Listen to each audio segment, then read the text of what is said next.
Salut, bienvenue sur Critique Mage. Aujourd'hui, comme promis dans la dernière vidéo, on s'attaque à des théories sur la fin de Angel Beats. Donc je préviens au cas où il y en a qui n'ont pas compris, ça va spoiler la fin d'Angel Beats forcément. Et aussi cette vidéo fait suite en fait à ma critique sur Angel Beats. Donc je vous conseille de regarder ma critique sur Angel Beats avant cette vidéo là, mais c'est pas obligatoire pour comprendre. Donc avant de voir cette vidéo, il faut d'abord voir l'animé, forcément, les 13 épisodes, plus l'OAV. L'OAV qui s'appelle Another Epilogue. Voilà.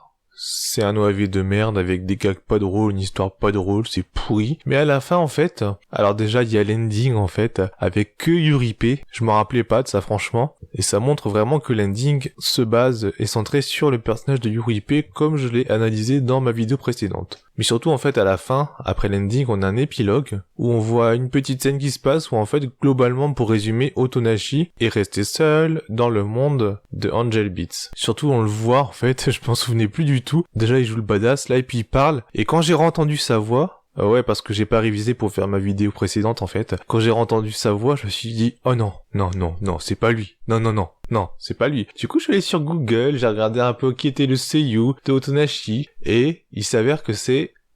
Je te laisse 2 secondes pour réfléchir un petit peu ou quitter la vidéo si tu veux réfléchir par toi-même et le trouver par toi-même. Il s'agit du doubleur qui fait Levi dans Shingeki no Kyojin. Waouh! C'est bien ce que je me suis dit quand je l'ai entendu. J'y crois pas, quoi. Le mec, Levi, c'est quand même le gros badass de ces dernières années. C'est le mec ultime, hyper balèze, hyper puissant, impitoyable. C'est vraiment un putain de badass. Qui a une fanbase d'ailleurs extrêmement grande. Et là, je viens de me rendre compte que Otonashi, le rouquin, la tafiole, le personnage lisse sans aucune personnalité, il est doublé par ce même mec qui fait le mec badass, qui fait Levi, quoi. Ça, voilà, ça a détruit ma perception du personnage de Levi. Bref, et donc on y voit en fait que Otonashi dans cet épilogue, il reste tout seul dans le monde d'Angel Beats, voilà. Alors la première question qu'on peut se poser vis-à-vis de la fin de l'animé, c'est pourquoi il y a des théories. Alors parce qu'il y a une grosse incohérence en fait. On apprend à la fin de l'animé que Otonashi donne son cœur à Kanade, et du coup que Kanade survit grâce au cœur d'Otonashi. Le souci c'est que Otonashi arrive dans le monde d'Angel Beats après Kanade, puisque quand il arrive hyper mémoire, là il a plus de mémoire, mais surtout le petit groupe de Yuripe est déjà en train d'affronter l'ange depuis un certain moment. Donc incohérence temporelle. De là sont nées plusieurs théories. D'où cette vidéo. Alors déjà on va mettre les choses au clair, on va partir du principe qu'à la fin du dernier épisode, l'épisode 13, Otonashi meurt. Il disparaît comme les autres. Je me suis posé quelques questions à l'époque, je me souviens quand on voit un petit orbe voler à la fin. J'étais pas sûr si c'était Kanade ou Otonashi, mais quand même après l'ending est assez clair, assez évocateur. On voit tous les personnages disparaître, Otonashi y compris. Donc voilà, pour moi il meurt, et ça amène en fait la scène finale après l'ending, la scène finale de chez Final, où en fait on le voit là, il reconnaît Kanade en gros, et puis il lui court après, et pif, fin de l'animé. Moi je la vois comme ça, cette scène, c'est qu'en fait à la fin d'Angel Beats, bon il meurt, et quand il meurt en fait dans le monde d'Angel Beats, il se réincarne après dans un nouveau monde. Alors soit c'est le monde réel, le monde dans lequel ils ont vécu avant d'arriver dans le monde d'Angel Beats, soit c'est un nouveau monde, on s'en fout. Toujours est-il que je pense que les sentiments, etc. ont persisté malgré la réincarnation, etc. Et du coup, Otonashi il reconnaît l'ange et il lui court après. Ou alors ils ont gardé la mémoire, il lui court après. Enfin voilà, ça c'est la fin. Il n'y a pas besoin de se poser des questions de 3 heures dessus. Moi je pense que c'est ça, il n'y a pas 15 000 interprétations possibles. Le problème c'est l'incohérence. L'incohérence du temps que Otonashi arrive après l'ange. Donc aujourd'hui, je vais vous présenter le top 10 des théories sur la fin de Angel Beats. Sachant que je partirai du numéro 10, la numéro 10 sera la théorie que j'aime le moins, et la toute dernière que je présenterai, la théorie numéro 1, sera celle que je préfère. Sachant que les dernières théories sont des théories de moi. Numéro 10, la théorie de l'incohérence. C'est pas vraiment une théorie, ça consiste juste à dire que c'est une incohérence, ça arrive dans tout animé, dans tout manga, il y a des incohérences, dans beaucoup de mangas et d'animés. Voilà, c'est une incohérence, l'auteur il s'est un peu chié dessus, voilà, c'est tout con. Mais j'y crois pas. Étant fan de Jun Maeda, le considérant comme un génie, à l'imagination de malade, quand même c'est un fou le mec, je pense pas qu'une erreur aussi grosse soit possible de la part du mec. Non. Surtout que franchement, non, c'est pas possible. Donc voilà, une théorie. Enfin une pseudo-théorie, j'y crois pas du tout. Mais voilà, ça peut être une des raisons pour lesquelles Otonashi arrive dans le monde après l'ange. Numéro 9. La théorie de la réincarnation tardive. Inspiré un petit peu ce que j'ai trouvé sur internet, donc l'idée n'est pas de moi à la base. Enfin, j'avais une idée de théorie sur la réincarnation, mais elle tenait pas la route en fait. Donc cette théorie consiste à dire qu'en fait, Otonashi a bien donné son cœur avant de mourir, il est mort, Kanade reçoit le cœur, et voilà. Et on se base en fait sur les principes de réincarnation, tout ce qui est bouddhisme, etc., réincarnation et tout ça. On se réincarne plusieurs fois en fait. Et on partirait du principe qu'en fait, Otonashi, avant de se réincarner dans le monde d'Angel Beats, il s'est déjà réincarné dans une autre vie, il a déjà vécu une autre vie. Donc en fait, Otonashi donne son cœur et meurt, il se réincarne dans une autre vie. Pendant ce temps-là, Kanade meurt, mais elle se réincarne directement dans le monde d'Angel Beats. Donc elle arrive bien avant Otonashi. Et ensuite Otonashi finit par mourir de sa réincarnation, et il se réincarne dans le monde d'Angel Beats en fait. C'est sa deuxième réincarnation, alors que Kanade s'est réincarné qu'une seule fois. En gros, la deuxième réincarnation d'Otonashi arrive dans le monde d'Angel Beats, alors que c'est la première de Kanade qui arrive dans le monde d'Angel Beats. Ce qui explique que Otonashi arrive plus tard dans le monde d'Angel Beats que Kanade. Voilà. Numéro 8, la temporalité. Ce sont des théories assez rationnelles, assez logiques, qui se basent sur des faits, sur la temporalité pour expliquer l'incohérence d'Otonashi. Tout simplement, il y en a plusieurs. On va partir, par exemple, j'en expliquer une, tiens. C'est que le temps, dans le monde d'Angel Beats, peut ne pas se dérouler de la même façon que le temps dans la vie réelle, dans le monde réel. Vous savez quoi? Pour simplifier les choses, je vais appeler le monde d'Angel Beats, dans lequel on voit l'animé, le monde 2, et le monde réel dans lequel les personnages sont vivants à la base, le monde numéro 1. Donc voilà, il y aura monde 1, monde 2. Et peut-être un monde 3, plus tard dans la vidéo. Donc voilà, la théorie part du principe que le monde 2 a une ligne de temps par exemple inversée au monde 1. C'est-à-dire que quand on avance dans le monde 1, on recule dans le monde 2. La ligne du temps est inversée. Donc c'est normal que Otonashi arrive après l'ange. Ou tout simplement qu'il n'y a pas de logique entre le transfert du monde 1 au monde 2, et qu'on peut arriver à n'importe quelle période par exemple. Genre si tu meurs le 3 janvier 2010 dans le monde 1, tu peux n'arriver que le 20 janvier 2010 dans le monde 2, et quelqu'un qui va mourir le 8 janvier 2010 peut arriver le 15 janvier 2010 dans le monde 2. Enfin voilà, c'est comme ça quoi, c'est une explication parmi tant d'autres.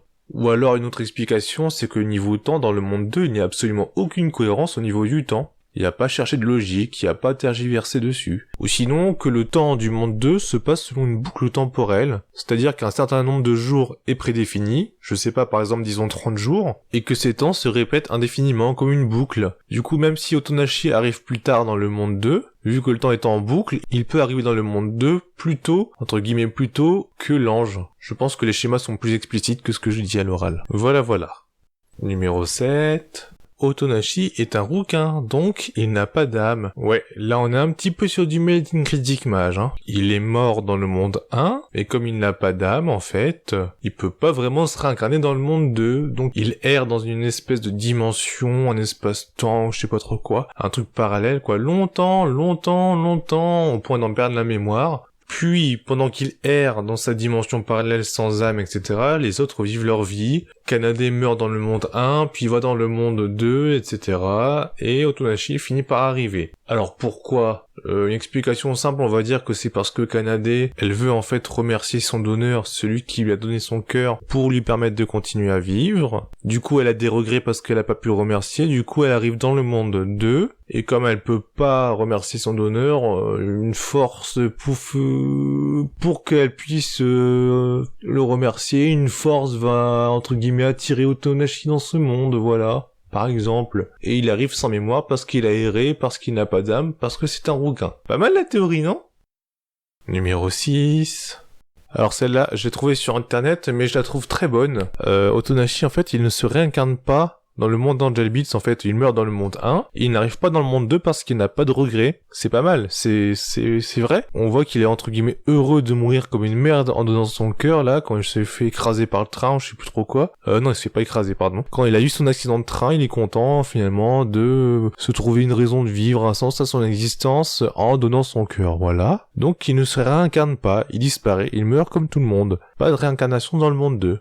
Kanade, elle bénéficie du cœur d'Otonashi, elle finit par mourir, on sait pas trop comment, peu importe, mais bon, je trouve que c'est quand même vachement jeune, elle meurt vachement jeune alors qu'elle est censée avoir survécu, enfin bref, on s'en fout. Elle meurt, mais elle a le regret de pas avoir remercié son donneur, du coup elle arrive dans le monde 2, le monde numéro 2, et parce qu'elle a une sorte de force, de volonté de vouloir absolument remercier son donneur, Otonashi arrive dans le monde 2. Alors peut-être que c'est elle qui va réussir à l'attirer dans le monde 2, l'extraire de la mort pour l'amener dans le monde 2, je sais pas. Et comme Otonashi vient entre guillemets illégalement dans le monde 2, dans le monde d'Angel Beats, il n'a plus de mémoire. Et voilà, la petite incohérence sur l'arrivée plus tardive d'Otonashi dans le monde 2 par rapport à l'ange est expliquée par cette théorie. Je l'aime bien.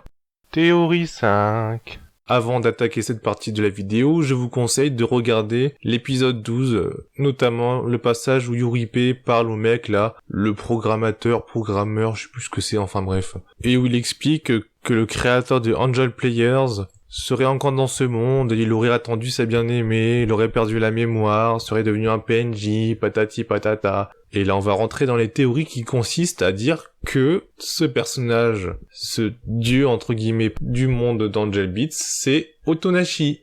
Et c'est là qu'on va commencer à s'intéresser à l'ending de l'OAV.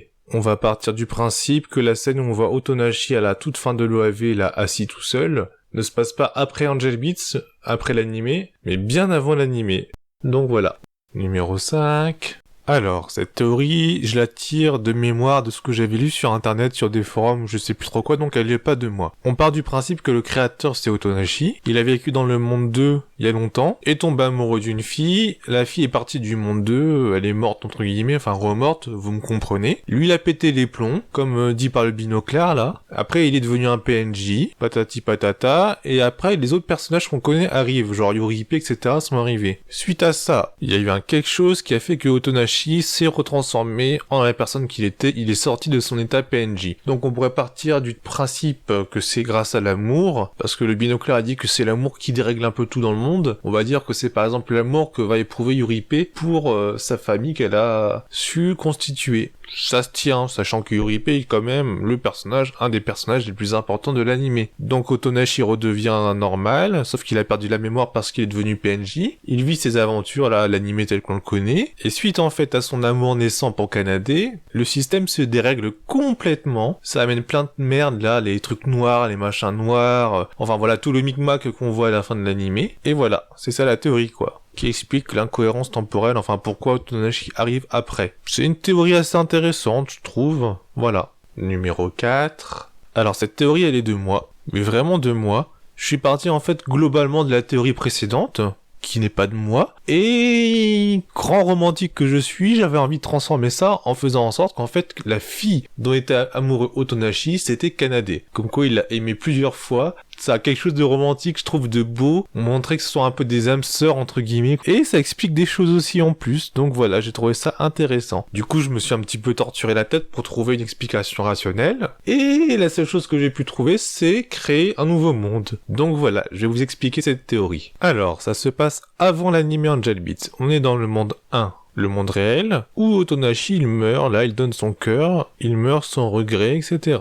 Kanade, elle reçoit son cœur et elle meurt très vite après. Mais elle a quand même un petit peu plus vécu grâce au cœur d'Otonashi, donc elle lui est reconnaissante. Elle arrive dans le monde 2, le monde d'Angel Beats, mais Otonashi n'est pas là, parce qu'il a pas de regret, donc il n'est pas réincarné, alors que Kanade est réincarné parce qu'elle veut remercier son donneur. La force de sa volonté entre guillemets fait que son donneur arrive dans le monde, c'est Otonashi, sauf que Kanade elle sait pas que c'est lui. C'est pas que c'est lui le donneur. Donc ils vont vivre une vie, là, faut imaginer les choses, hein, effectivement, faut avoir un petit peu d'imagination, et il faut imaginer qu'ils vont tomber amoureux. Et puis, je sais pas, là on pourrait partir dans des fanfics un petit peu obscènes. Au moment où ils s'accouplent, je sais pas quoi, Kanade se rend compte qu'il n'a pas de cœur, que Otonashi n'a pas de cœur, donc elle a trouvé la personne à remercier, elle le remercie, et elle meurt. Enfin, elle disparaît du monde d'Angel Beats parce qu'elle a soulagé sa peine, ses regrets, etc. Bien qu'elle soit amoureuse d'un rouquin. Enfin bref. Sauf que, et c'est là que le troisième monde intervient, on peut partir du principe que quand les gens disparaissent du monde d'Angel Beats, donc le monde 2, ils arrivent dans un monde 3, qui ressemble un petit peu au monde réel par exemple, ou quoi que ce soit d'autre. Et qu'en passant du monde d'Angel Beats, enfin du monde 2 au monde 3, tout ce qui s'est passé dans le monde 2 est oublié par la personne. Donc Kanade arrive dans le monde 3 en ayant oublié ce qui s'est passé dans le monde 2, son histoire d'amour avec Otonashi, etc. Mais elle garde ses souvenirs du monde 1, c'est-à-dire qu'elle doit toujours remercier le mec qui lui a donné son cœur parce qu'elle a oublié de le faire. Enfin, elle a oublié qu'elle l'a fait dans le monde 2. Donc elle meurt dans le monde 3, dis donc la pauvre elle meurt beaucoup, et elle retourne dans le monde 2 parce qu'elle a des regrets toujours. Si ce troisième monde ne vous convient pas, ce que je comprendrai, on peut aussi dire qu'elle revient dans le monde 1, le monde réel, et retourne dans le monde 2, enfin voilà, elle fait des allers-retours. Pendant ce temps-là, avant qu'elle retourne dans le monde 2, donc quand elle est morte, enfin, quand elle s'est séparée de Otonashi dans le monde d'Angel Beats, Otonashi il a pété les plombs. Il a bougé un peu le truc, là il a programmé, enfin il a fait son programmateur. Déjà il a modifié le système de façon à ce que l'ange, Kanade, si elle revient dans le monde, elle se voit attribuer des pouvoirs. Bim! Et voilà, je suis seul à expliquer pourquoi Kanade a des pouvoirs. Bah ouais, c'est quand même bizarre que ce soit la seule à avoir des pouvoirs, là, se dédoubler, faire ses machins, ces trucs qui sortent des bras, etc. Bah c'est parce qu'en fait, le programmeur est amoureux d'elle et lui attribue ces pouvoirs-là. Donc voilà, il a programmé ça pour le cas où elle revient, et on le voit déprimé comme un porc, parce que la fille qu'il aime est partie. Et on peut se dire que la scène finale de l'OAV où on le voit bader comme un porc, c'est suite à ça, parce que sa chérie est partie et qu'il se sent seul. Ensuite il pète les plombs, il se PNJise, NPCise, enfin voilà, il se transforme en truc sans âme là, enfin pas sans âme, sans mémoire, en PNJ.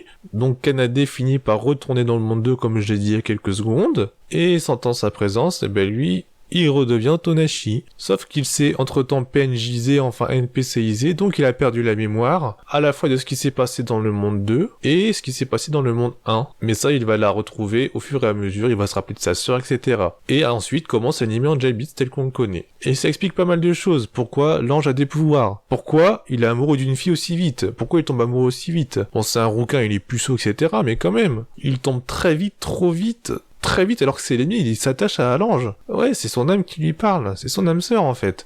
Et donc Kanade qui cherche à remercier son donneur parce qu'elle se souvient plus de l'avoir fait, elle s'en rend compte très vite cette fois-ci en transperçant le cœur de Otonashi. Enfin, le transperçant et en sentant qu'il n'a pas de cœur. Et voilà. L'animé se passe, et puis à la fin, elle le remercie, elle s'évapore, et lui aussi finalement. Parce que cette fois, son rôle est rempli. Il s'est pas évaporé la première fois parce qu'il est le programmateur, entre guillemets, donc il devait rester. Sauf que là, il ne l'est plus, il est devenu un simple PNJ, puis un mec standard. Donc une fois que son utilité est achevée, c'est-à-dire que il a servi à Kanade, il a été utile pour Kanade pour qu'elle le remercie, une fois que c'est fait, bah il disparaît aussi, il s'évapore dans le monde 3 aussi, les deux s'évaporent dans le monde 3, et ça amène la scène finale. Si vous vous souvenez bien de ce que j'ai dit, les personnages oublient ce qui s'est passé du monde 2 au monde 3, donc ils ont plus de mémoire. Et on les voit à la fin, elles sont dans le monde 3. Et c'est là qu'Otonashi, en fait, quand il sent, il reconnaît Kanade. Enfin, il se souvient pas d'elle, mais il sent qu'il y a quelque chose, tu vois. C'est son âme, en fait, son amour, ses sentiments enfuis plus profond de lui-même, qui l'attire vers Kanade, et ça donne la scène finale. Tout ça, ça se tient pas trop mal, sachant qu'au Japon, en plus, on aime bien tout ce qui est réincarnation, cycle de la vie, etc. Donc voilà pour cette théorie. Théorie romantique. J'avais envie qu'il soit amoureux depuis le début, donc j'ai un peu bricolé autour. Ensuite, théorie 3. J'avais envie de faire quelque chose d'encore plus beau que la précédente, d'encore plus romantique, donc c'est toujours de moi, Made in Critique Mage. Enfin, Made in Mage, hein, je m'appelle Mage, moi c'est ma chaîne qui s'appelle Critique Mage. Donc théorie Made in Mage, que j'ai trouvé nulle part d'autre sur internet quand j'avais cherché. Mais et si en fait au final, le cœur, toute cette histoire de cœur là, c'était une métaphore de l'amour. Parce que ouais, le cœur c'est entre guillemets l'organe de l'amour. C'est symboliquement l'organe qui représente l'amour. Et si toute cette histoire, ça représentait en fait l'amour? Si en fait Kanade remerciait Otonashi de lui avoir donné son amour? Et si en fait cette histoire de cœur, ça existait pas en fait? Et si en fait cette histoire de cœur c'était un petit peu du bidon? On sait qu'Otonashi donne son cœur, il signe un consentement, mais rien nous prouve qu'on lui arrache son cœur. Et un truc que je me suis demandé, c'est que quand on arrive dans le monde, pourquoi il se fait pas régénérer son cœur? On est quand même dans un monde où à chaque fois qu'ils crèvent, ils se font régénérer entièrement. Hein, on est même dans un monde où une handicapée qui a plus de jambes, entre guillemets, elle peut remarcher, donc pourquoi il récupère pas un cœur? Et surtout quand il se fait transpercer, on voit que son maillot est plein de sang. Or, le cœur c'est quand même le truc qui pompe le sang dans le corps. Donc pour moi, et s'il avait toujours son cœur? Et ouais... Et du coup, et si on changeait ma théorie précédente, là, c'est juste d'avant, en remplaçant la volonté de remercier le donneur, c'est-à-dire Kanade qui voulait remercier son donneur, on remplace ça par le fait qu'elle voulait remercier l'homme qui lui a fait connaître l'amour. Est-ce que ce serait pas super beau?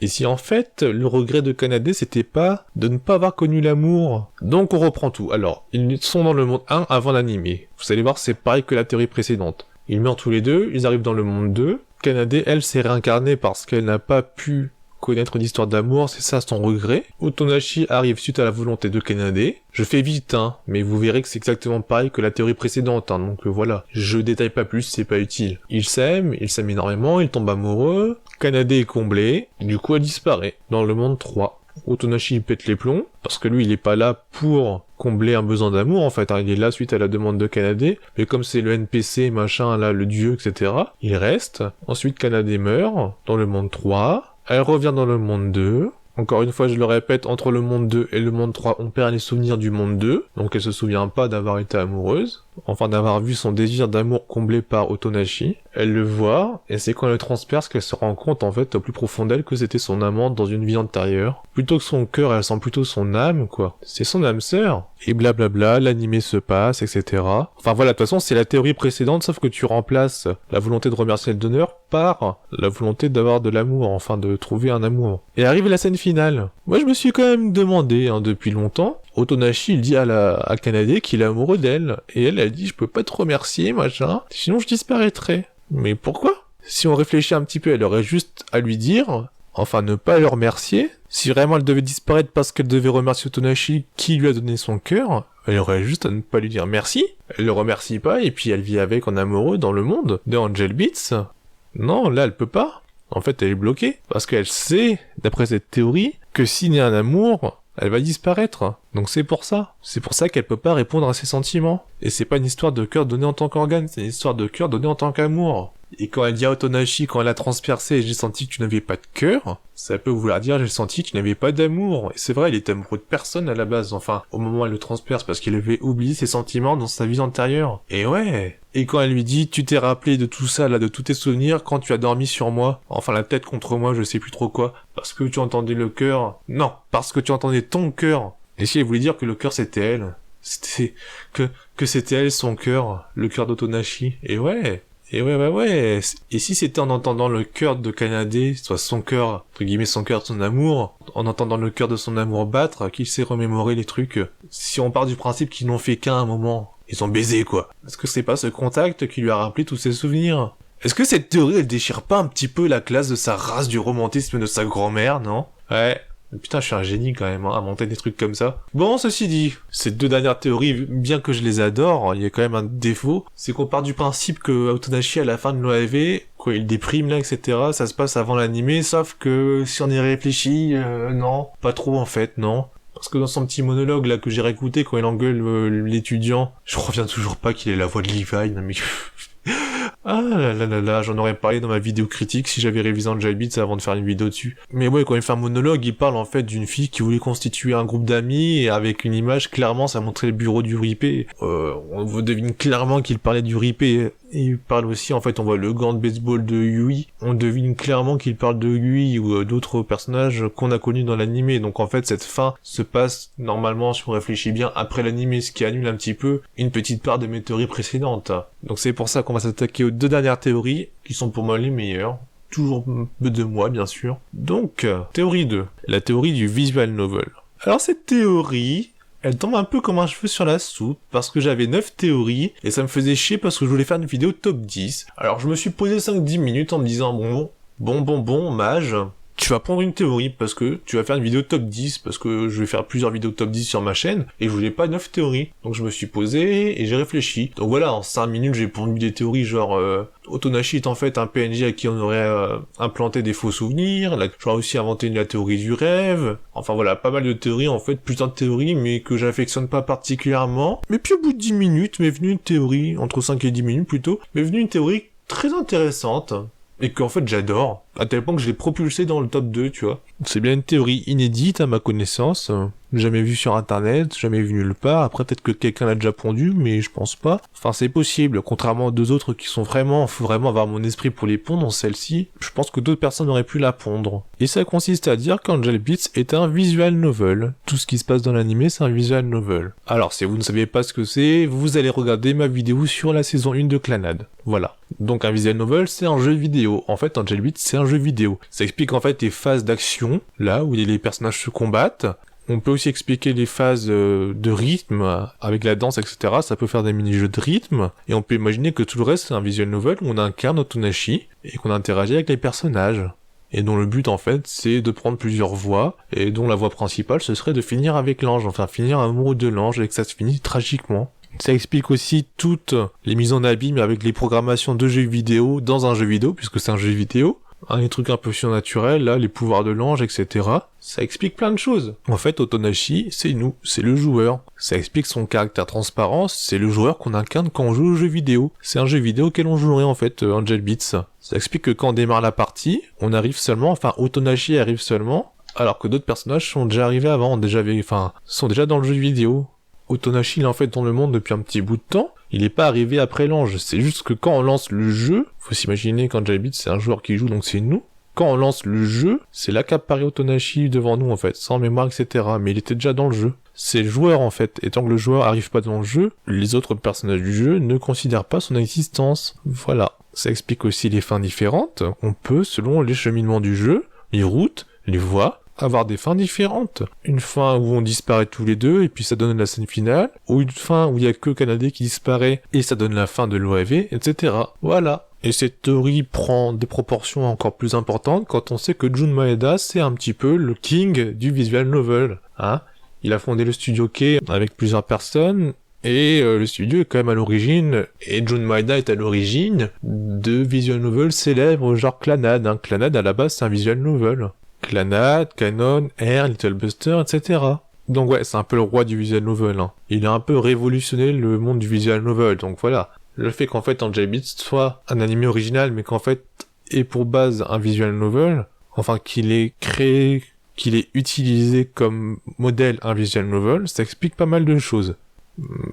Comment dire, il n'y a pas de visual novel Angel Beats, hein. C'est juste qu'il a gardé sa structure habituelle quand il crée des visual novels pour créer directement l'animé. Voilà. Et ensuite, la théorie number one, ma préférée. Alors, officiellement, elle est de moi, parce que je l'ai vue nulle part autre ailleurs, mais je pense que plein de monde ont pu la trouver. C'est quelque chose d'assez facile à inventer, hein, comparé aux théories précédentes. Et la théorie number one, c'est la théorie du mindfuck made in Jun Maeda, tout simplement. Ouais, Jun Maeda c'est un génie, il a une imagination de fou, il a créé des œuvres absolument cultes, des jeux absolument cultes, des adaptations animées absolument cultes. Angel Beats pour beaucoup c'est culte, pour moi ça l'est moins, mais ça reste un bon animé quand même. Le mec est pas con, du coup ma théorie 10, j'y crois pas du tout. Ça me semble trop énorme qu'il y ait des incohérences comme ça. Non, je pense que le mec, il a juste fait exprès de balancer des incohérences, enfin des pseudo-incohérences, plutôt des pistes de réflexion, pour que les gens se creusent la tête, comme je viens de le faire. C'est tout. Il n'y a pas d'explication rationnelle à tout ce qui s'est passé, aux incohérences, aux différentes fins, etc. Il n'y a pas une explication valable. Je suis sûr que même lui, il en a pas, en fait. D'ailleurs, j'ai cherché dans les interviews, il n'y a rien qui indique que lui a une explication rationnelle sur la fin. Il n'y en a pas. Il a fait ça pour que les gens intelligents se torturent les méninges. Intelligents dans le sens où ils ont la capacité d'inventer des trucs, etc. Mais aussi un petit peu débile de se torturer la tête pour rien, ce qui a été mon cas. Et voilà, tout simplement, c'est peut-être décevant cette théorie numéro 1, mais c'est clairement celle en laquelle je crois le plus. Pour moi, c'est clairement la plus probable. Le mec, il nous a mindfucké. C'est un boss, Jun Maeda. Voilà, fin de la vidéo, longue vidéo. J'espère qu'elle vous aura plu. Je vous dis à peu près dans 2-3 semaines, un mois peut-être, je sais pas, pour la prochaine vidéo. Un animé assez culte, entre guillemets. Et comme annoncé déjà précédemment, je prendrai une longue pause. Donc voilà, je reviendrai probablement en février vous faire un petit coucou. Donc voilà. Je vous souhaite une bonne journée, j'espère que cette vidéo a été assez claire, que les théories vous auront plu. N'hésitez pas à me dire dans les commentaires si ça vous a plu, si ça vous a pas plu, à relever les incohérences dans mes théories, parce que je sais qu'il y en a, mais des fois je les ai volontairement passées sous silence. Ouais, allez, réfléchissez un petit peu, c'est important de réfléchir, ça entretient dans le cerveau. Et puis si vous avez des théories, pourquoi pas me proposer vos théories à vous, hein, ça peut être intéressant. Comme d'hab, j'essaierai de vous répondre. Allez, bonne journée, salut salut.